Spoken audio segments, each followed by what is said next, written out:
As we all know by now, the Reserve Bank has decided to drop the official cash rate to its all-time lowest at 2.75%. Now, it caught the markets by surprise. Many didn't feel the Reserve Bank was actually going to move 1 week before budget week.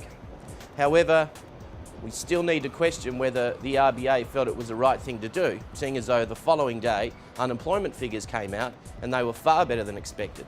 Unemployment went from 5.6 to 5.5. So, were they better off waiting another week?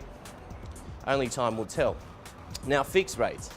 There's a lot of competition out there in the market at the moment, in particular the wholesale rates. If you look at the wholesale rates out in the marketplace, there is definitely more room for further interest rate drops.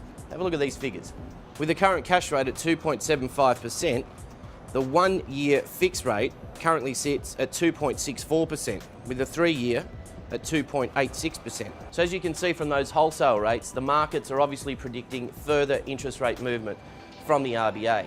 Now in retail world, it's the fixed rate loans that are making a lot of headlines.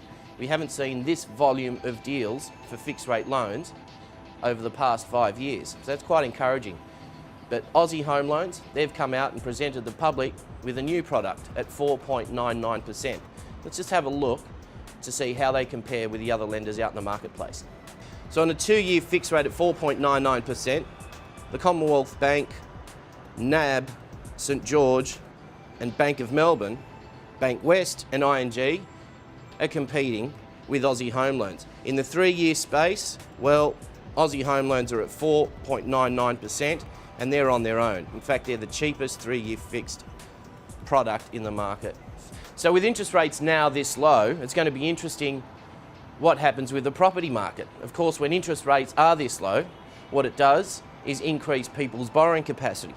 So I'm expecting to see auction clearance rate remain around the 70% mark in Sydney and Melbourne, but whether it fuels the market, who knows. But from my point of view, I think the RBA should have held off 1 month before making these changes. It can spook the market by dropping the cash rate 1 week before the budget. Time will tell, but one thing's for sure, interest rates are always a lagging indicator and we won't see these results for another 5 or 6 months. I'm Iggy Damiani, I'll see you next week.